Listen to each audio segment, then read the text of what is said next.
I see some familiar faces and some new faces.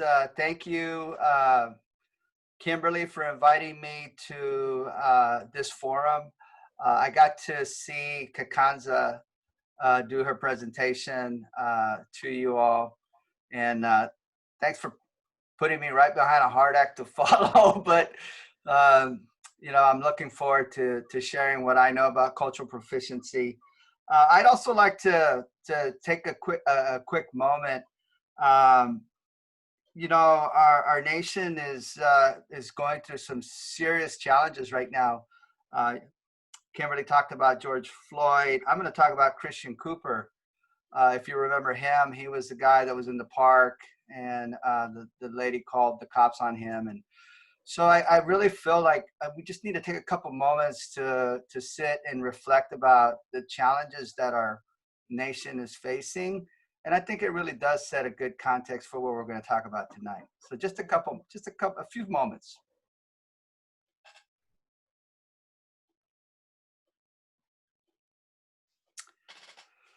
Okay, so I'm really excited about talking about cultural proficiency. You talk about, you've got the 4th edition. I started with the 1st edition. It's a book that looks like this. When my principal, he had encouraged me to go into administration, this is the book that he gave me. And as I started reading it, I was like, why wasn't this around when I went through school? And I got to tell you, as a new teacher and as a new administrator, it really did inform the lens through which I saw my students, and I saw education, and as well as just recognizing that some of the institutional barriers that I faced going through school still existed. And so, it really does inform my profession, my practice.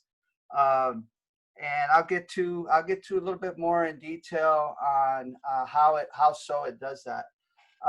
Before I start, though, I'd like to just kind of give you a little bit of background about who I am. I want to qualify why I'm here talking to you and sharing this space with you. Education is my 2nd career. My 1st career was in the United States Navy. I served for a brief time, 25 years, and then I decided to get out and retire. And then I became a teacher, and I started my teaching up north, Northern California. And then after about 4 or 5 years of teaching, I went into administration, and I've been an administrator, an assistant principal of a middle school, assistant principal of a high school, dean at a community school. For those of you that don't know what a community school, it's at my community school. It was grades 7 through 10, and they were all expelled kids. And then most recently, I've had the opportunity, and I presently serve as a director at a district level job. As Kimberly said, really proud to say that recently earned my doctorate in educational leadership. And I will actually be sharing part of my dissertation to explain the essential elements of cultural proficiency, because my explanatory case study used the essential elements to answer the research question. So that's a little bit about me. I'm a father of 2. We are empty nesters. My daughter's a junior in college. I am 2 years ago I became a grandfather, and so that's a little bit about me. I live on the Central Coast.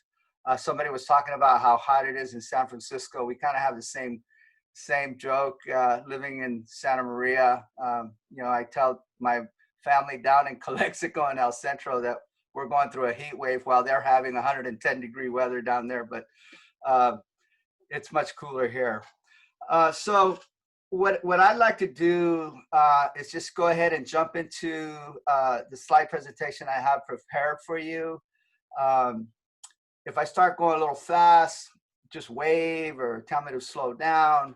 We'll go through the presentation, leaving time at the end for questions and comments and things like that. And so let me give this a try.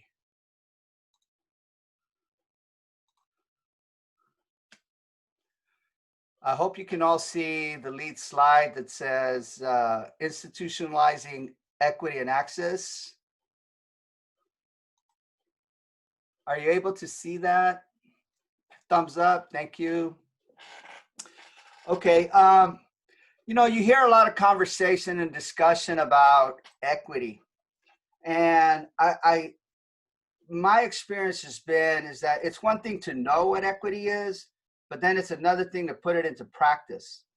You know, what I intend to do with today's presentation is to take a lot of those concepts and those theories and try to show how you could put it into practice, or the practicum, as I like to say. And so this quote by Paulo Freire really, in my opinion, encapsulates what has to happen when we're talking about equity. Equity requires action, and it's intentional action or intentional activism, because while we all know that inequities exist, it's really all about where the rubber meets the road, and that is action. So as educators, and let me qualify what I mean by educators. Educators is anyone and anybody that is involved with the education of students. And so just to be very clear, that means administrators, teachers, counselors, classified personnel, anyone that supports the educational system. And as you hear me talk about leaders, I'm referring to both formal and non-formal leaders. Formal leaders are those that, by virtue of title and authority, fulfill formal positions like the principal, assistant principal, district.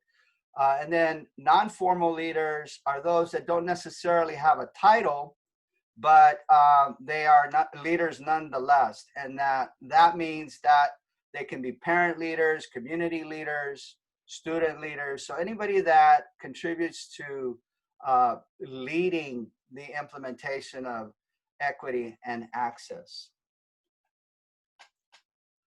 By the way, this is one of my favorite pictures. I think I include it in almost all my presentations, because I just kind of feel like that's a change agent looking at the institution. I don't know, for me, it just kind of resonates that it could seem like a daunting task, but we have to have that confidence that the statue of the young lady, the young girl, shows, is that confidence to take this on. So I want to be very clear that in setting the context before we get to the essential elements, that what we are talking about is institutional racism and systemic oppression. This is not so much about individuals, though we do know that we encounter individuals that have some of these perspectives, but the greater challenge is at the institutional level. What you see there are some of the Supreme Court cases relative to Latino students, which I point at as evidence of our progression or our continued search for improving education for all students. So I think it's really important that we kind of also address what it means to be a culturally proficient leader and what are some of the expectations. And one of the big takeaways for me in my journey was that when I went to the Institute for Equity and Education, I was introduced to this term, collusion. And I know that you know, in the political context, this word has been given its own meaning. But what I really want to talk about is a meaning that I picked up from the Institute for Equity and Education, which I'd like to just kind of step back and let you read it, because I think it's really important moving forward. because one of the main things that I hope your takeaway is from tonight and my presentation is that you do not become someone that colludes, that you would be a voice to step up for those that are voiceless. But so let's take a couple seconds, or about 10-15 seconds, to read this definition, and I'd be happy to talk about this a little bit later.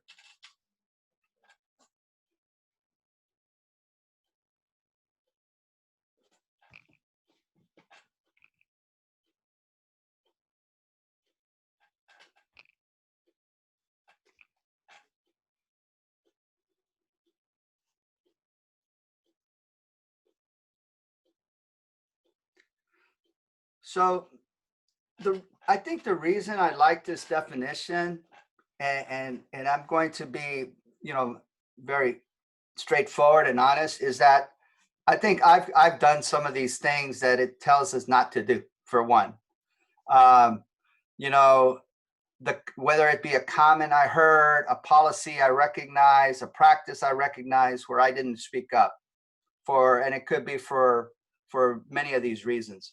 And I guess the reason I like this particular definition also is because as I read it, I can't find a way out. It's like it covers it all. It's either intentional or it's unintentional, by action or inaction, and includes silence. And it talks about the internal. And so, as we all know, and as you started this book study, cultural proficiency begins with the inside out. So there's a lot of internalization that you really do have to focus on. And so I really like this definition of collusion. And I have to tell you that when I started living up to this definition, it was really scary at first to stand up, to say something, to challenge someone's thinking.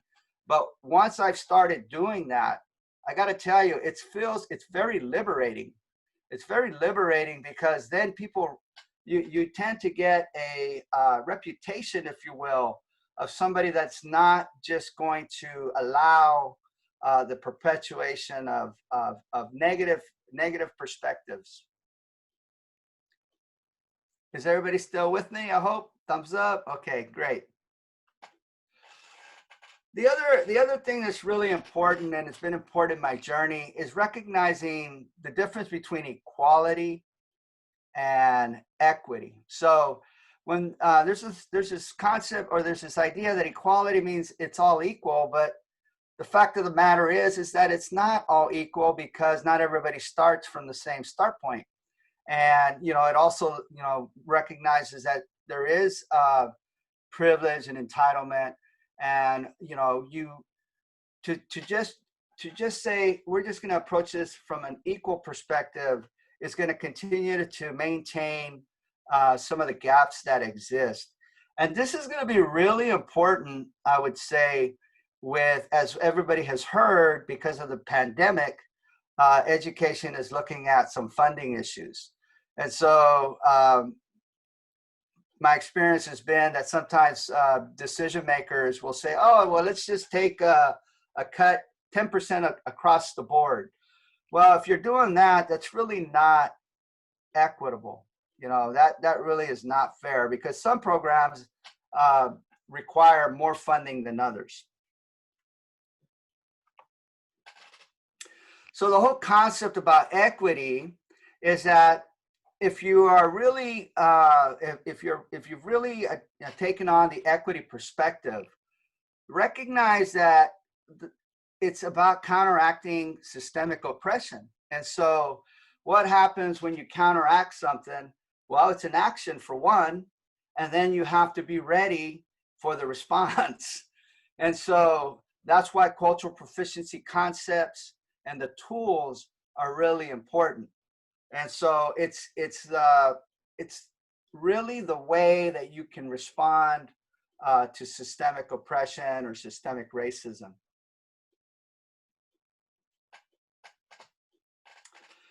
The other thing that cultural proficiency prepares us for, and all the tools that you have already been talking about and have learned about, whether it's the guiding principles or the barriers or the continuum. And tonight you're gonna hear about the essential elements.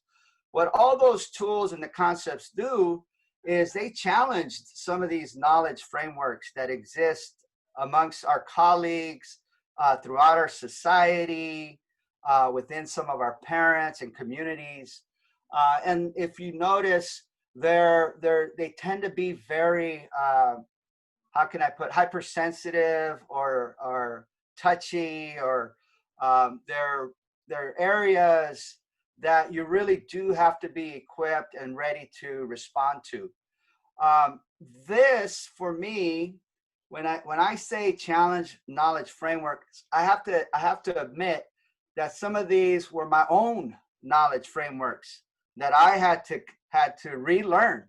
And remember, for a lot of us going through the public school system, we become institutionalized ourselves, and we start believing the things like pull yourself up by your bootstraps, work harder. And you know, my experience has been, when I was teaching, I would often get challenged when I would say that to students. Well, why do I got to work more harder than somebody else?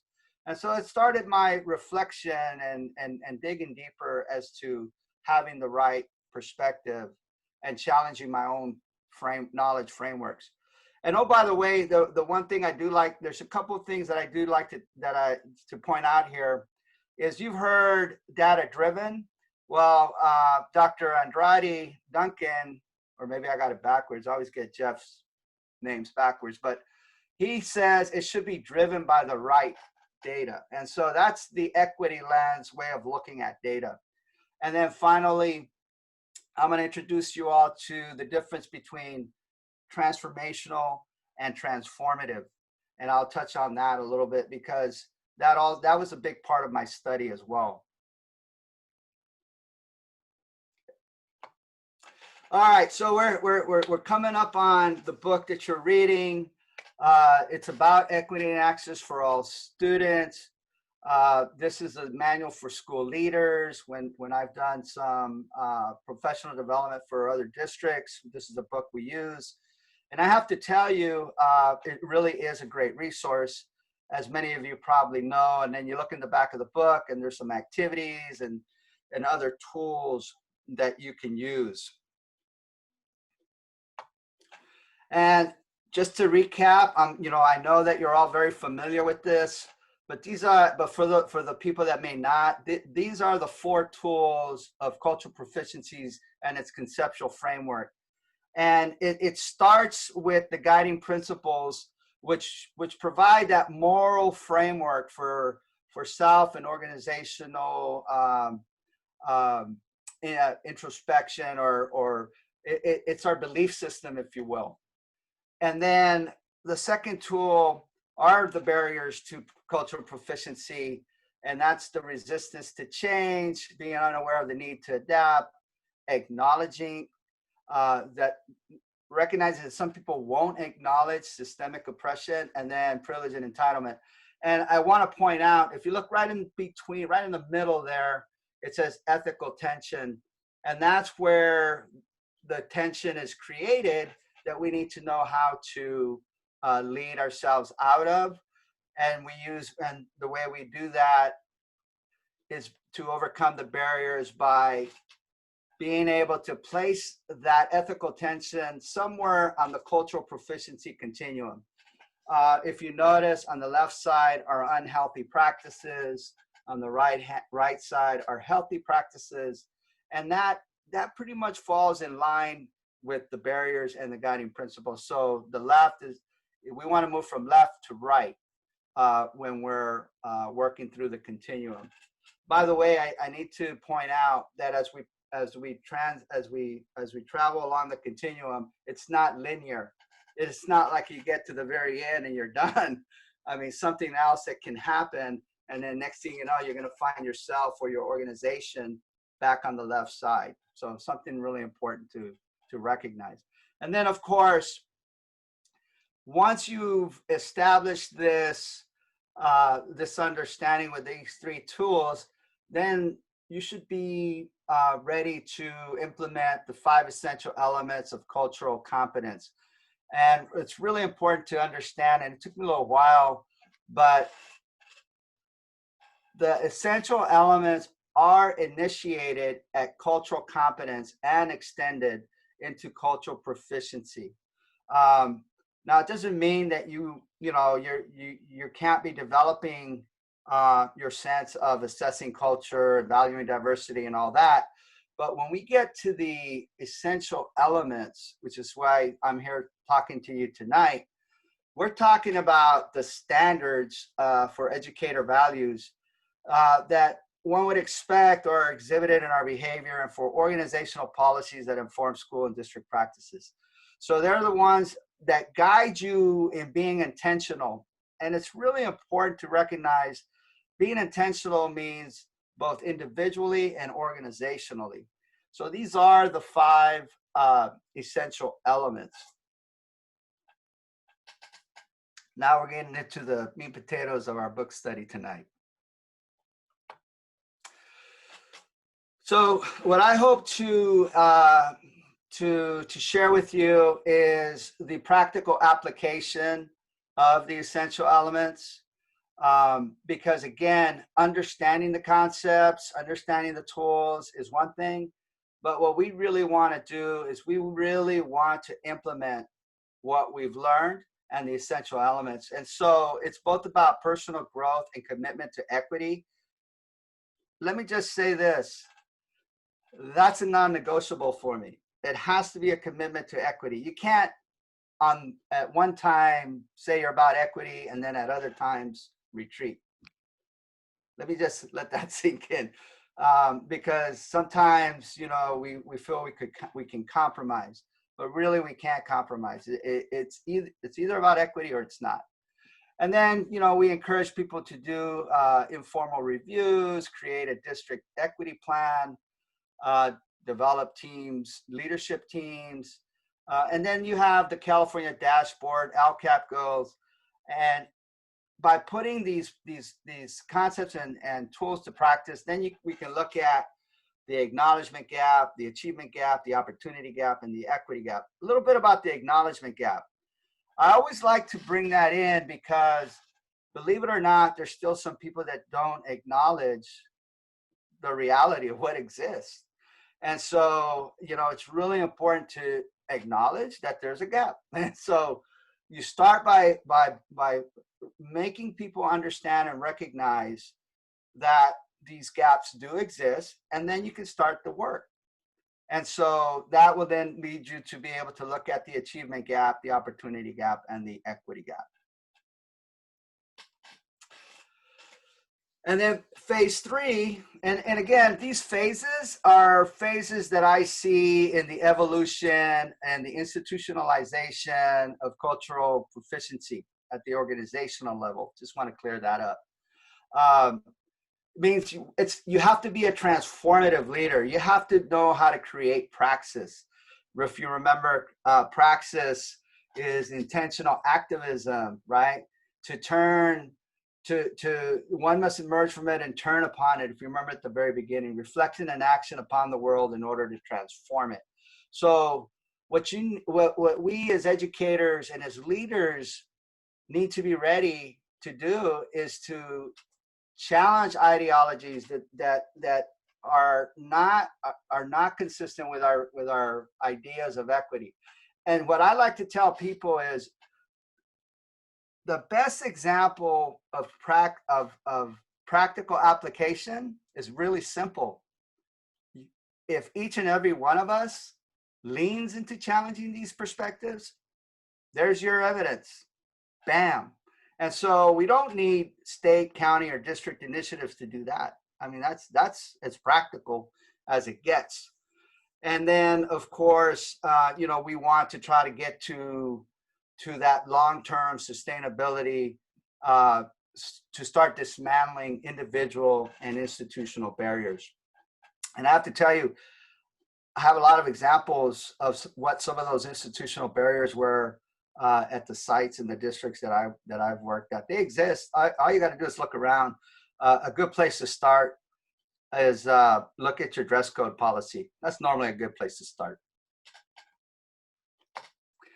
Okay, so let's talk a little bit about what it means to go from transformational to transformative, because I think there tends to be a lot of confusion about that.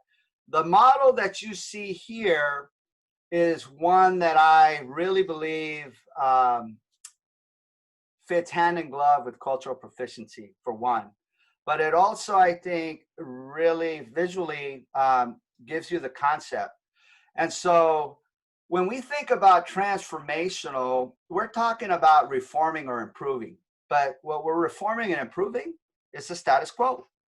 And so what Carolyn Shields says is that ultimately we're going to end up maintaining it and reproducing it. So the institutional barriers or the frame is still there. So you'll basically end up going back to the way it was.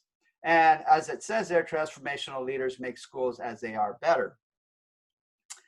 Transformative, on the other hand, involves critiquing and disrupting the status quo. And transformative leaders focus on schools as they might be. Now think about that for a minute. Think about the current pandemic. Think about when somebody says, when are we going to get back to normal? Well, I would challenge everybody that's listening in, do we really want to go back to normal? Or instead, is this an opportunity to create schools as they might be? And I would submit to you, this is our opportunity. This is our opportunity to break away from the status quo, to really start with an equity lens of creating high quality education with many different modalities for many different learners.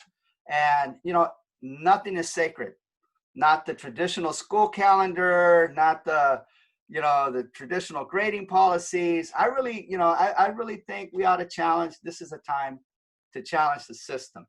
And so, and then there's the relative to challenging the system, I would submit to you that I disagree with the saying that the system's broken. I think the system is actually doing what it was designed to do. Now, some people don't like to hear that, but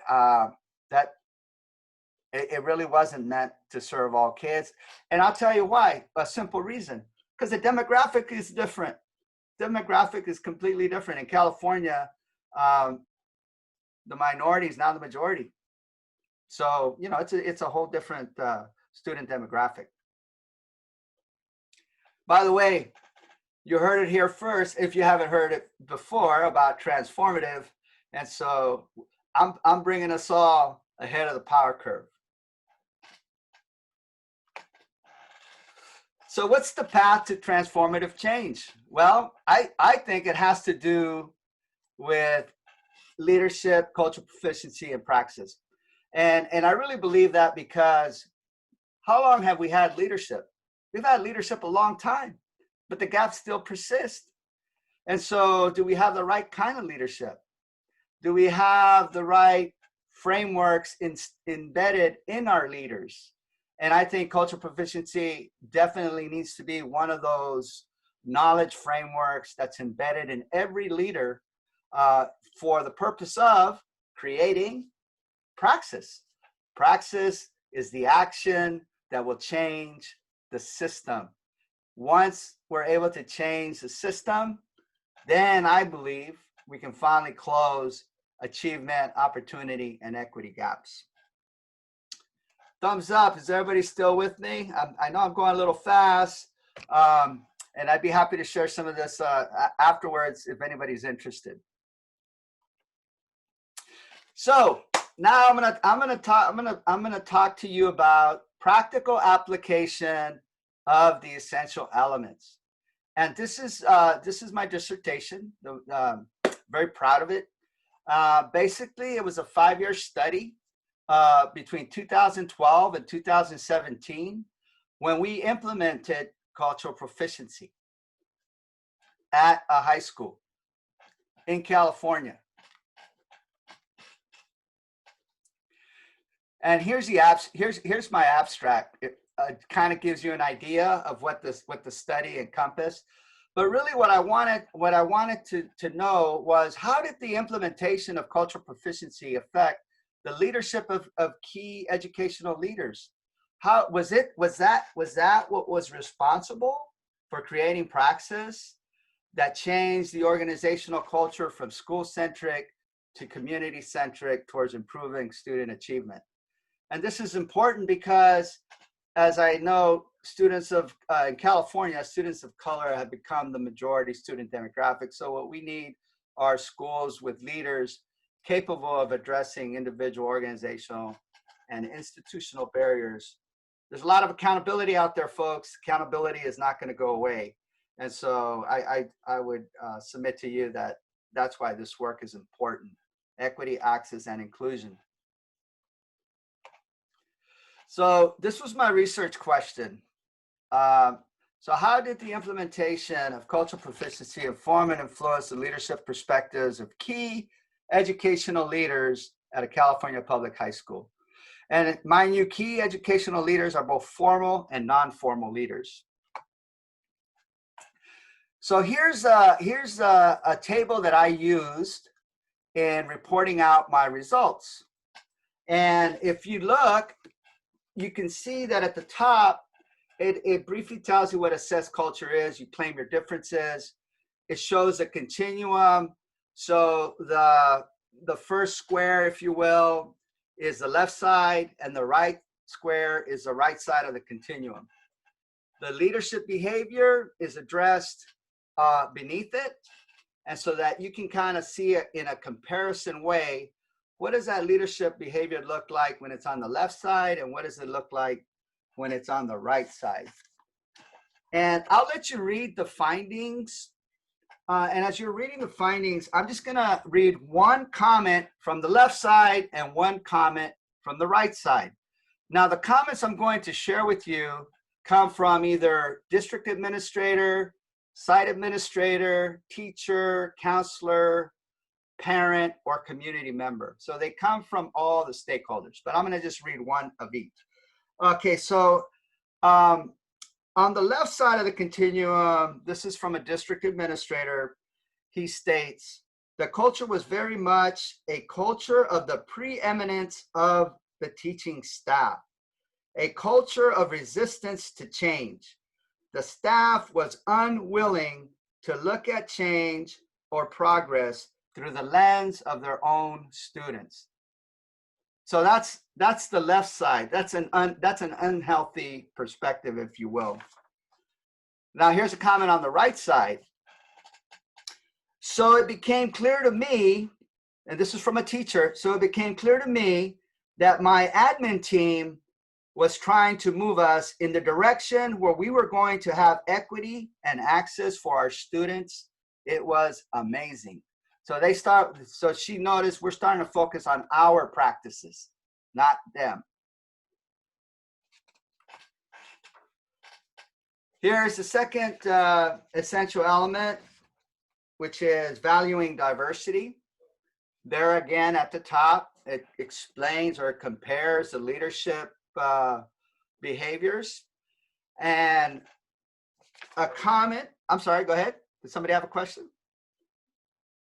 Okay. A comment on the left side was from an administrator, and they stated, this was the sort of thing that you just didn't really talk about when talking about diversity. The talk centered around the institution. It was absolutely school-centric. Now a comment from a counselor to the right side of the continuum.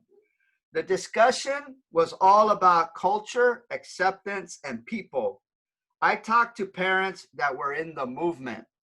They talked about how it is empowering their whole lives. So once we began to value diversity, it started creating empowerment amongst those stakeholders that previously did not have sense of value. Managing the dynamics of difference. The left side, this is from a teacher. Cultural proficiency in of itself became a dirty word. When we were asked to be part of it, and we were asked to put things on a continuum, we saw so much negativity. We were afraid because it wasn't just teachers involved. It was parents, administrators, and community members. Standing in front of the continuum, I felt naked and vulnerable because I put down things that were honest. Mr. Lindsay said, trust me, trust the process. So that was on the left side, comment on the left side for managing the dynamics of difference. On the right side, this is from a community member. When we got together and went to the Museum of Tolerance, I think that's when people started seeing that maybe their perspective wasn't quite what they thought it was. So those are the managing the dynamics of difference. And this is probably where the heavy lifting, most of the heavy lifting occurs, the dynamics of difference. Now, adapting to diversity through leaders' behavior, change to make a difference. Comment from the left side. This was from a community member. The union president gave his report and he started telling his union people that they should be careful of the parent group that was making the noise because they were going to open a charter school and teachers would be out of jobs. On the right side, a parent, the counter narrative, if you will. Most importantly, it changed the teachers. The lens that they were looking at the students, it put the onus back on the teachers. I don't believe we would have seen the change that happened had there not been cultural proficiency. And then finally, the fifth essential element, institutionalizing cultural knowledge. Comment for the left side of the continuum. The only way we're going to systematically change the system is if the vast majority of stakeholders in the institution believe it. Cultural proficiency is significant and important. The ability to create that change is only as successful as our ability to involve people to continue to seek to improve and to do better. Now, the right side. I want a leader to examine policies we have in place. We learned in cultural proficiencies there are stations of power, so there are some policies that need to go immediately that are hurtful to our students and parents. Be willing to examine all policies through that lens in order to move forward and make change. Now, I'm gonna read one more because I think it's so appropriate to what's happening within the nation right now. And this is from a community member. I feel this fills a huge need, not just in our city. There is a need for this program all over the United States, Mexico, and the world. The need for this program is to benefit and save lives of young people who get lost in the system, because we don't have cultural competence within the system that educates our families. I just feel that that's so apropos to what's happening today. So I'm at the end of my presentation, and I just want to tell you, thank you for listening. I think equity and access in this day and age is more important than ever. And recently, and the Education Trust, in this article, it talked about how this pandemic has actually exposed the educational inequities, and that now is the time to fix it. I'm gonna play this clip. It's about 30 seconds from Chancellor Carranza, and he is the Chancellor of Education for New York City. So he's talking from a perspective coming from the epicenter of the pandemic. Hopefully this will work.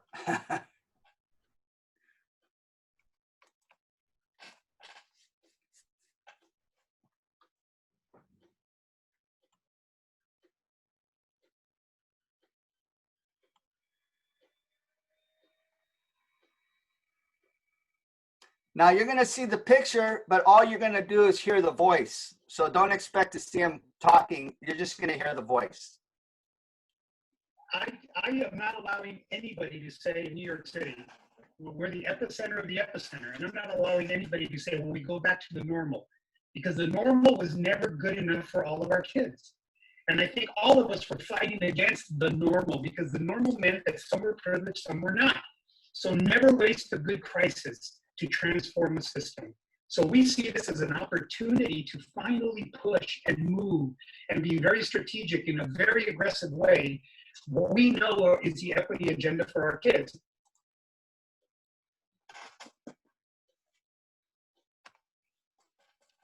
Thank you very much. That's the end of my presentation. So I'll open it up to questions. Thank you, Dr. Flores. Right now, we're gonna have, you can use the chat box as well if you don't want to speak up, but we would like you, if you want to ask a question, to unmute yourself and then you can speak. But first, I want you to take a screenshot of Dr. Peter Flores's Transformative Leadership and Equity Consultant. Here's another resource for everybody. Take a screenshot picture before he unshares his screen. By the way, while you're doing that, if you go to the website, I invite you to the video collection that I have. There's a lot of awesome videos that are wonderful videos that talk about a lot of these very difficult topics. At the very bottom of the videos, there's a link to, I think, the Seattle Times. And if you click on that, there's a ton of 5 to 6 minute vignettes of people talking about white fragility, racism, colorblind, discourse, a whole bunch of stuff. And they're really good for conversation starters. So feel free to access any of those resources.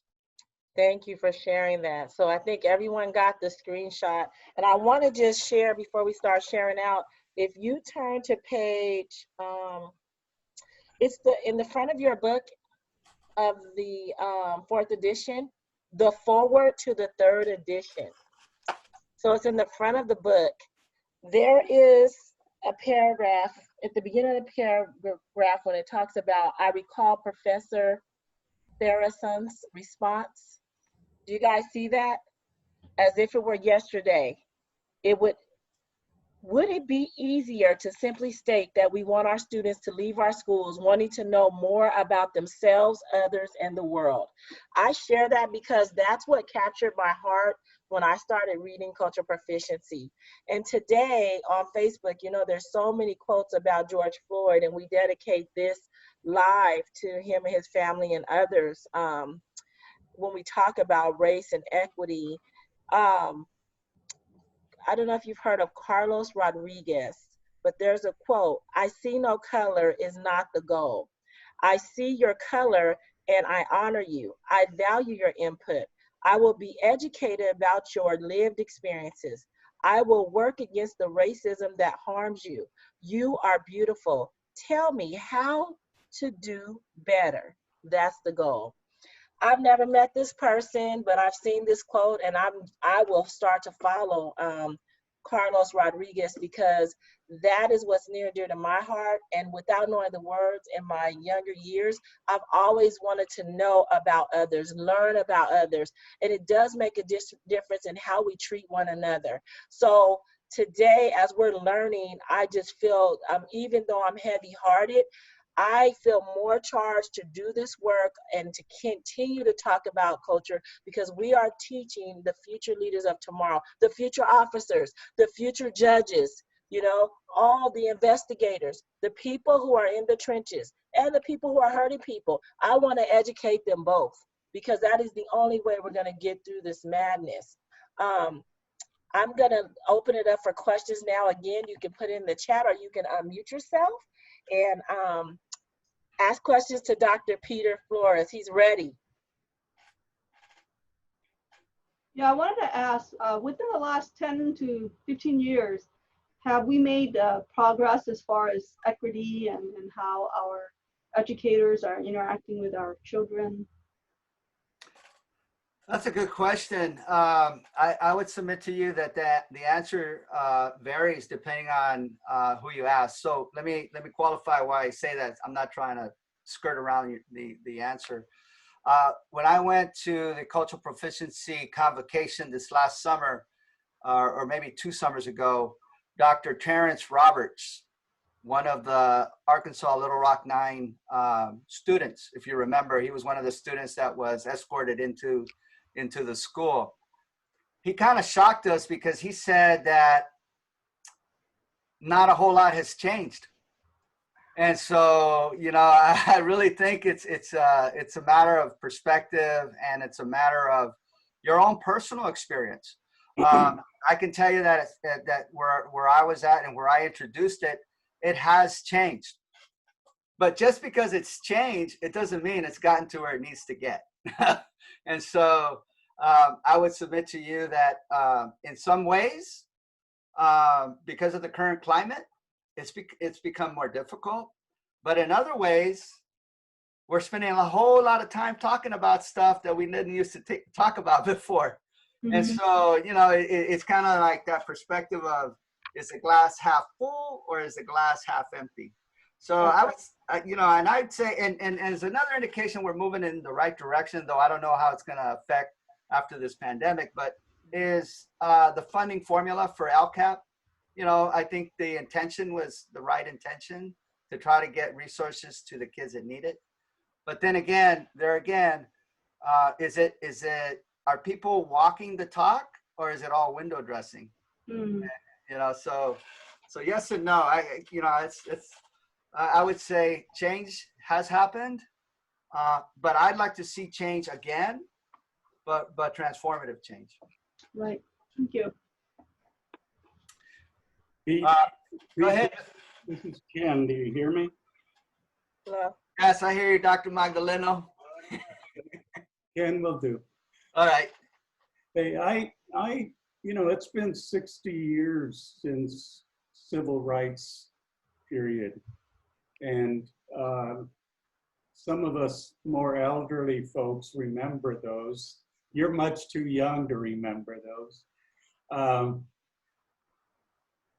And according to many people who were on Facebook today, and in reading all day, I've been reading about the issues in Minnesota. And many people who have lived through the last 60 years are really devastated, because it seems that all our work is falling on deaf ears, although we know it's not. I like the idea of transformational to transformative. You know, you and I have had discussions about this before. But how having this opportunity, which I'm leery of saying COVID-19 has been an opportunity, but it is an opportunity for us not to go back, but to go forward. And so how do we implement transformative leadership with leaders that understand that they're going to be beat up? You know, the system is going to do that. I mean, I'm tired, you know, we're tired. What's the key to keeping people on the journey, on that journey? Because we lose a lot of folks to the system. Well, I think it has to do with that quote from Paulo Freire. We have to turn on the system. I mean, I really feel that because of the inequities that have really sprung up, I think we have to start by not accepting the status quo. And I'm going to tell you, you put a question in the chat about what occurs when leadership behavior is frowned upon by the district leadership and the board, I think you have to remind the board who they work for. And so I can tell you that when we brought the change to the district that I was at, the stakeholder that is our largest but was our most silent came alive, and I would tell you that 3 out of the 5 that started on the board are no longer there. And so, you know, it is a movement. It is saying enough. You know, what I remind people of is that look at charter schools. Why were charter schools brought on? I mean, I'm not pro or against, but that was one of the allegations that was made against the movement that I was involved with, was that supposedly this group of parents was going to turn one of our high schools into a charter school. That wasn't the case at all. But what I would remind everybody about was look at our data driven by the correct data. Are we really happy with the results that we have? And I'm going to tell you, one thing that we could do right now is engage the system to get parent feedback.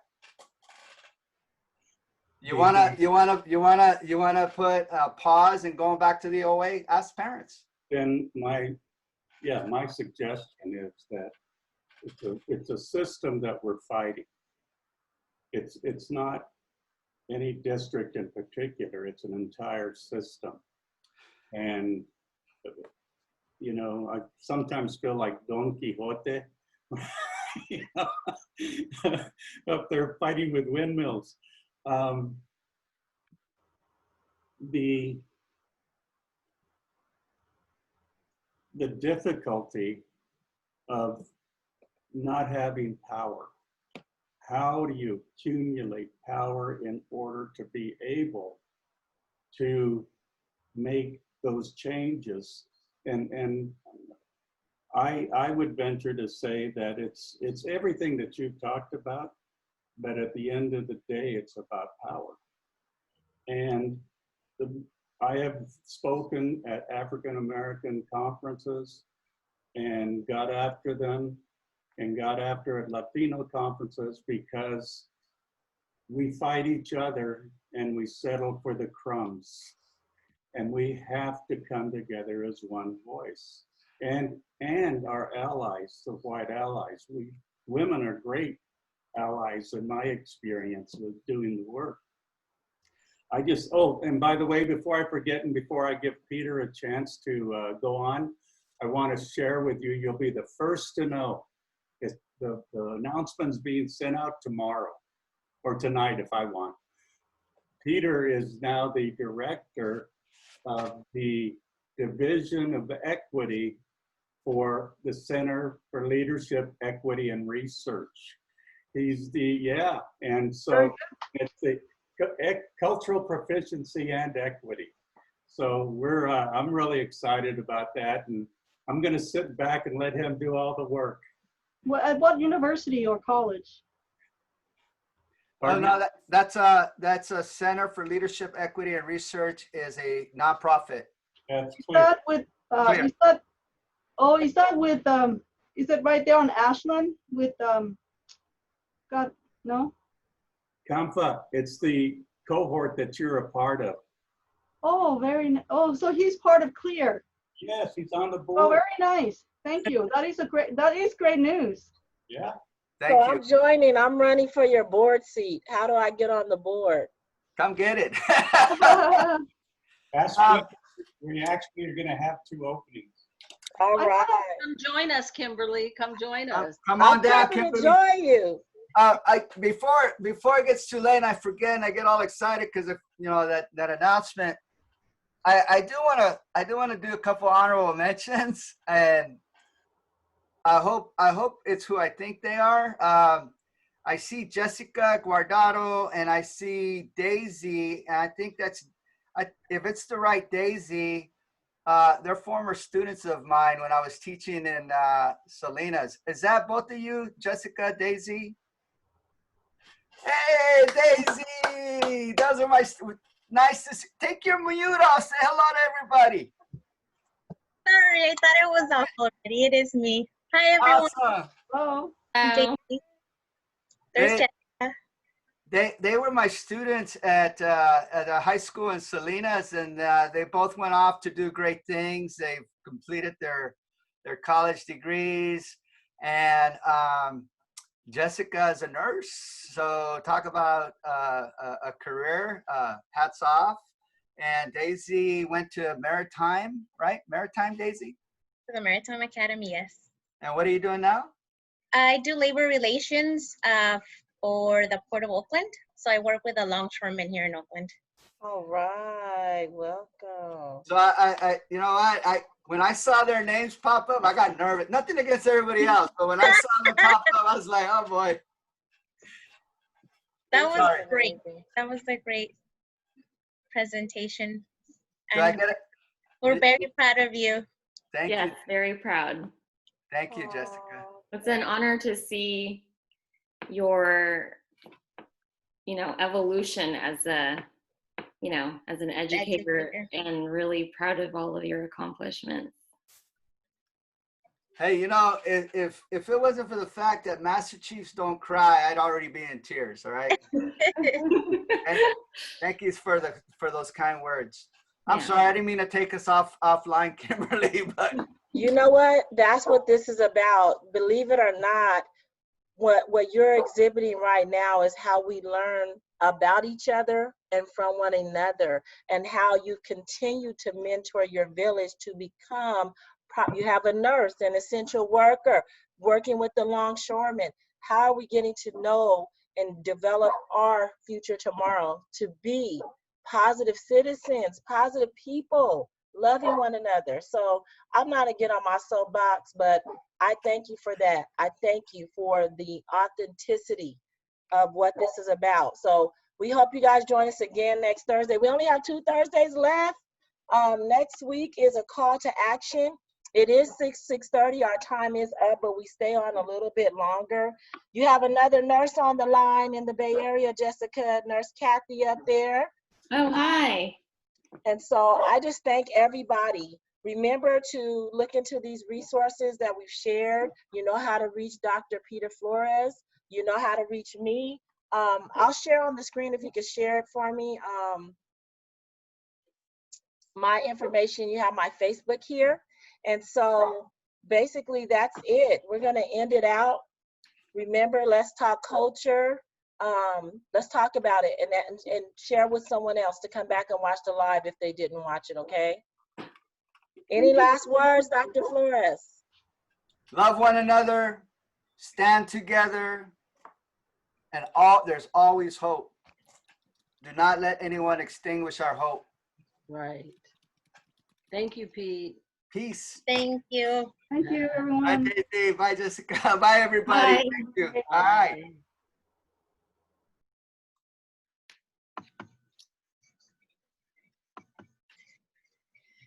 Thanks, Kim.